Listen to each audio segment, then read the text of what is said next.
My egocentric wife ghosted me after a girls' trip. Years later she appeared at my doorstep with a baby, so I ruined her life. Her change worried me at first because I thought she was forcing herself to accept reality, but as time went on I forgot about it and moved on. Then came the big moment, her planned trip. We lived in Brighton, which is in Europe, and she wanted to go to America for a trip with her friends. This wasn't the first girls' trip she had taken, so I was very supportive of her. I even helped her pack and bought her new clothes to wear on the trip. Little did I know, she had a wild plan in her mind. After dropping her at the airport, I went home and stayed up so I could call her and make sure she was safe when she landed. After 9 hours of drinking coffee to stay awake, I checked that her flight had landed and called her to make sure. The phone rang, but she didn't pick up. I tried a few more times, and even texted her about it, but still, there was no answer. Thinking she was tired and had gone to sleep at the hotel, I also went to bed. But since I was still really worried about her safety, I kept waking up and checking my phone for updates. In the morning, I noticed that she still hadn't called back or replied to my texts. After trying for a few more minutes, I called her sister to ask if she had talked to my wife. She hadn't, so I decided to call my wife's friends who were supposed to be on the trip with her. That might sound very nosy, but I genuinely thought it was an emergency. For the longest time, I have had a fear of my plane crashing into the water, and I didn't want my wife to experience that terrible fate.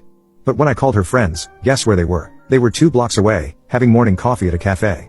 I thought it was a silly joke and I was being tricked. But no. My wife had truly vanished, and left me. I was heartbroken and completely lost it. I got really drunk and showed up at her parents' house, accusing them of hiding her. My mother-in-law was really kind and supportive of my situation, though. She welcomed me into her home and comforted me for days. I can't remember how many times I cried on her shoulder. Eventually, I accepted reality and began working on moving on. It took me a long time. Even with the support of my family and friends, I still missed my wife a lot.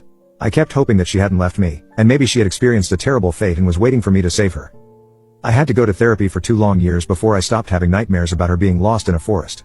But I didn't give up and did in fact move on. I was going on golf trips with my friends again. Going to bars with them and getting completely wasted. Joining the gym and finally working on my fitness. I even got a promotion at my company. I thought that my life, which had paused in time, was finally moving again, and I was happy. But of course, my wife had to ruin that too. A little less than 4 years after she disappeared, I saw my wife standing at my door with a baby in her arms. I thought I was dreaming again, and asked, "Is that really you?" She happily said yes and asked if she could come in. But I refused, and told her to keep standing. I didn't know what was happening, but I wasn't going to be tricked again. "Why did you come back?" I asked her. And her answer made me angrier than anything.